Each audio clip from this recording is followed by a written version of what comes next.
Bonjour, Vous allez bien? trop chaud, méga, méga trop chaud. Très très bien. De quoi parlons-nous aujourd'hui? De David Van, un auteur qu'on n'aime pas. Si, moi j'aime On bien. a déjà présenté. Oui, Il qui est es-tu né en. David? David est né en Alaska Hmm. et il est surtout connu pour son roman Sequoia Island. Oui. On ne l'a pas lu encore. Hmm. Un poisson sur la lune. Oui. Il y en a un autre dont on a fait le retour, qui était une Dernier jour enquête. sur Terre, il me C'est semble. Non. exactement. Celui-ci, Komodo, c'est son Septième. septième. Alors le thème, s'il te plaît. Fiction, Oui. littérature blanche. Le nombre de pages. 286. La maison d'édition. Galmester. Voilà. Comment est-on venu à lire ce livre? Bibliothèque celui-là. Très bien. Le prix est de 22,80 €. C'est assez cher. Pour 286 pages, c'est très cher. Bref. Qu'est-ce que Komodo? Komodo, alors c'est une île Oui. en Indonésie Mhm. connue pour ses spots de plongée. Oui, exactement. Tout est très bien expliqué là-dedans. Oui. Et le dragon de Komodo Mhm. vient donc de Komodo. Je ne sais pas si vous connaissez la grosse bête, là on va vous mettre une photo. Oui, exactement. Alors moi, attention, je pensais que c'était une espèce disparue, Oui. mais non, elle est toujours là, donc tant mieux. C'est surtout Belle dans les vie au parcs dragon de Komodo. départementaux aux États-Unis pour sauvegarder l'espèce, justement. Voilà. Si vous voulez le voir en action, c'est aussi dans James Bond. Quand il est au casino de Macao, il tombe et il y a des dragons Komodo.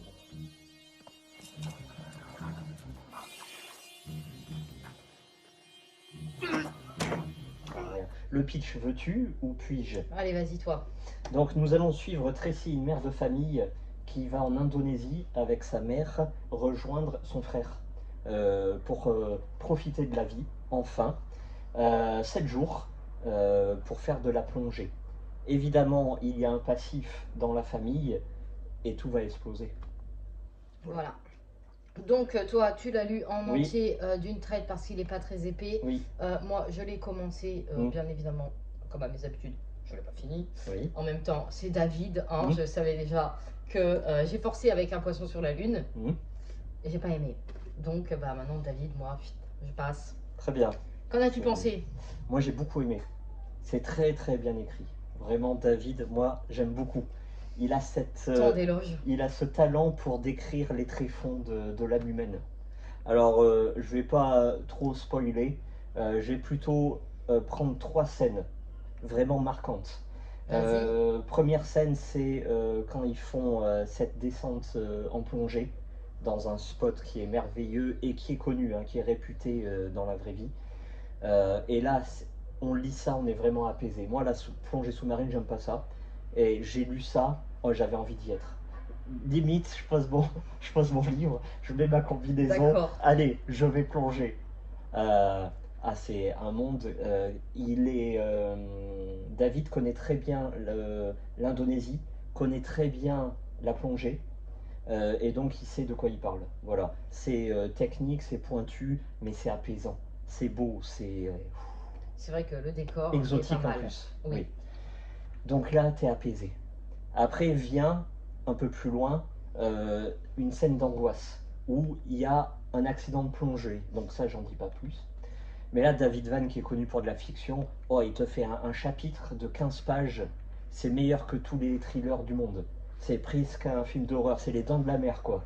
Ouf. Et tu te dis, waouh, ah ouais, le mec, il en a sous le pied. Mais le meilleur, c'est la fin. Donc on va suivre donc Tracy, qui nous apparaît dès les premières pages et pendant les 3 quarts du bouquin comme une mère de famille agressive, acariâtre, vulgaire, aigrise. Elle en veut à la terre entière. Ouais, je suis totalement d'accord avec toi. J'ai pas lu beaucoup et dès le début on le voit. Hein. Elle lance des pics à droite, à gauche. On sait pas trop pourquoi, mais tu te doutes qu'elle a quand même une bonne raison derrière. Et c'est gratuit. Des fois c'est gratuit, des fois c'est ouais, ça lui sort comme ça. Ouais. Des fois elle fait des choses, elle les réfléchit même pas. C'est même pas volontaire, c'est même pas conscient.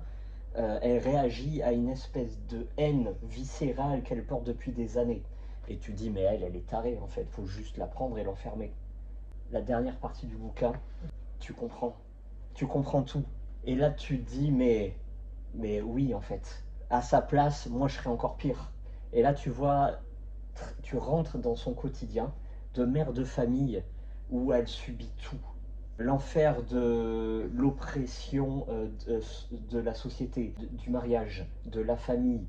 Ces enfants, c'est des monstres qui lui font mal moralement et physiquement. C'est on dirait des petits démons qui la torturent comme ça au quotidien et qui prennent du plaisir.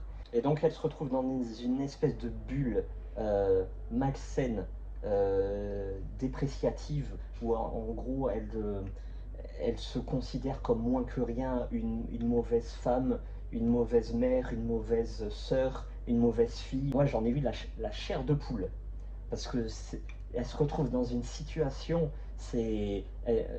alors là évidemment il y a les thèmes de David qui apparaissent, le suicide, la mort, l'extrême violence. Arrivé à un moment,